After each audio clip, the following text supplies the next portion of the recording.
Hello friends, இன்றைக்கி நம்ம என்ன பார்க்கறோம்னா சிக்கன் ரைஸ் எப்படி செய்யறதுன்னு பார்க்க போகிறோம். அதுக்கு ஃபஸ்ட்டு ப்ரிப்ரேஷனாக சிக்கன் 65 பக்கோடா எப்படி போடுறதுன்னு பார்க்கலாம். வாங்க வீடியோக்குள்ளே போகலாம். 300 கிராம் சிக்கனை வந்து மஞ்சள் தூள் போட்டு நல்லா 4 டைம்ஸ் வாஷ் பண்ணி வச்சுருக்கோம். இப்போ ஒரு 1 டீஸ்பூன் இஞ்சி போட்டுக்கலாம்.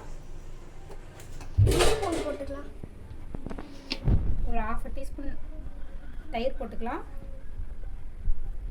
வெறும் மிளகாத்தூள்.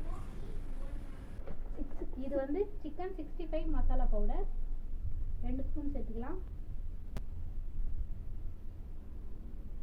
1 கார்ன்ஃப்ளவர் பவுடர், 1 அரிசி பவுடரு, இது 2த்தையும் சேர்த்துக்கலாம்.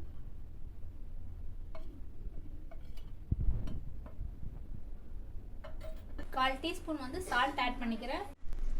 இப்போ மசாலா போட்டு நல்லா மிக்ஸ் பண்ணியாச்சு. இது ஒரு 30 மினிட்ஸ் போல் ஊறட்டும். இப்போ நம்ம ஆல்ரெடி ஊற வச்சுருந்தோம் இல்லையா,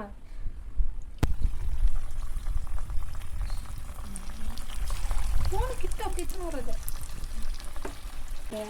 6-7 பீஸாக போட்டுக்கலாம். நிறைய போட்டோம்னா சிக்கன் பக்கோடாவில் எண்ணெய் போட்டுக்கோம்.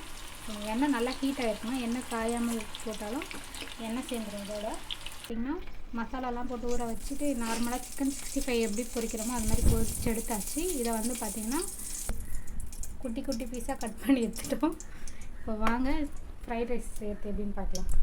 இப்போ வந்து பார்த்திங்கன்னா இதில் ஒரு 3 ஸ்பூன் அளவுக்கு ஆயில் விட்டுக்கலாம். தேவையான பொருட்கள் பார்த்திங்கன்னா குடமிளகாய், கேரட், கோஸ், பீன்ஸு ஒரு 300 கிராம் ரைஸ்க்கு ஏற்ற மாதிரி எடுத்துருக்கேன். நீங்கள் எவ்வளோ செய்கிறீங்களோ அதுக்கேற்ற மாதிரி குவான்டிட்டி ஆட் பண்ணிக்கோங்க. உடச்சி விட்டுக்கிறேன்.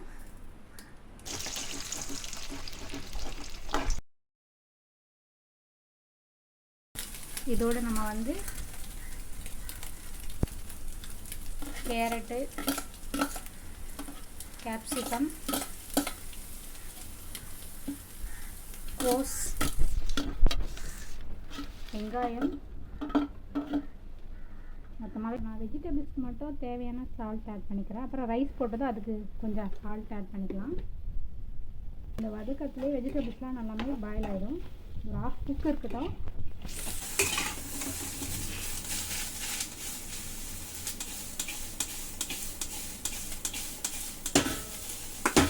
வரலை அதை மாதிரி பண்ணி ஸ்பூன் இருக்கும். இதோட குவான்டிட்டி ஊற்றுதா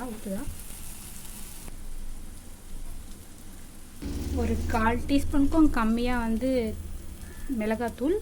இது வந்து கரம் மசாலா தூள். இது வந்து பார்த்திங்கன்னா மிளகுத்தூள். இது 3த்தையும் ஆட் பண்ணிக்கலாம். இதுலேயே நம்ம மசாலா நல்லா மிக்ஸ் பண்ணி விட்டுக்கலாம். இதோடைய 65 கட் பண்ணோம் இல்லையா, இதையும் சேர்த்துக்கலாம். இப்போ வந்து நம்ம இதோட ரைஸ் போட்டுக்கலாம். பார்த்திங்கன்னா இது ஒரு 300 கிராம் போல் பாஸ்மதி ரைஸ். பாயில் வச்சிட்டிங்கன்னா இது நல்லா இருக்காது, சாப்பாடு உடஞ்சிரும். நான் இதோட ஆட் பண்ணிக்கிறேன்.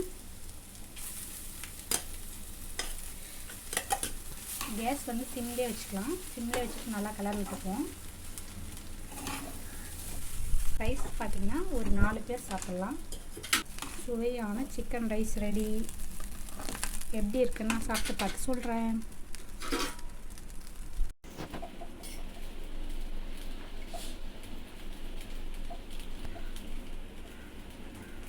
இதெல்லாம் குழந்தைங்களுக்கு செஞ்சு கொடுங்க. இது என் பையனுக்கு ஃபோட்டோ எடுக்கிறேன் அவனுக்கு.